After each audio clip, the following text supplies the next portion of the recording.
Well, today is February 12th, 2023, and we are looking at the 1952 Lancer, one of just, I think, 4 that are left in the world. It's one of the earliest known fiberglass sports cars in the world, and we're going to start the restoration on this actually starting probably in March of this year.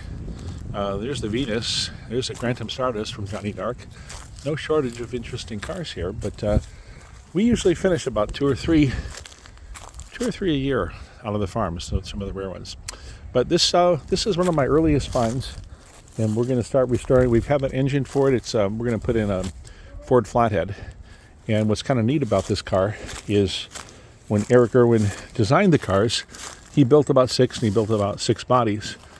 But one of the frames he suggested that you actually take the front part of a frame and then you cut it and use an independent front suspension. Then you actually build yourself a box frame, so that allows you to have actually lower seating. It's almost like you can kind of see, although here he still has the main supports going through, but the box itself is then brought, and you can't see it here, you'll see when we take the body off, but the box itself then ends just before the rear axle.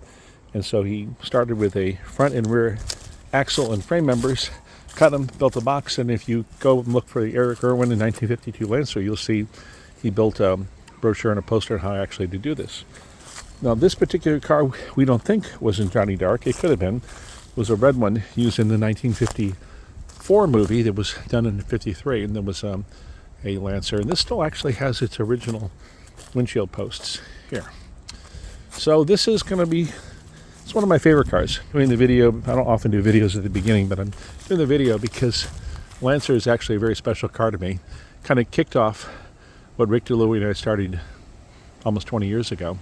And to see this car done and on the show fields, hopefully at Amelia Island and Pebble Beach eventually, will be really an homage. I mean, you could say a dream come true to me, but far more important than that, it'll be a respect for Eric Irwin and what he accomplished, and all the things that you can learn about Eric Irwin and the Lancer on undiscoveredclassics.com. So, hope you enjoy the short little video. Watch what we do. Watch what Ralph and Smith and Rob Hernandez and the rest of our team does. And I would say, given the other cars working on it, we even though it'll start this year, we finish 2 or 3 a year, but we'll be working on it on and off for probably a year. So I would think they'd be ready to show in 2025. 2023, 24, 25. Yeah. So, all right. See ya.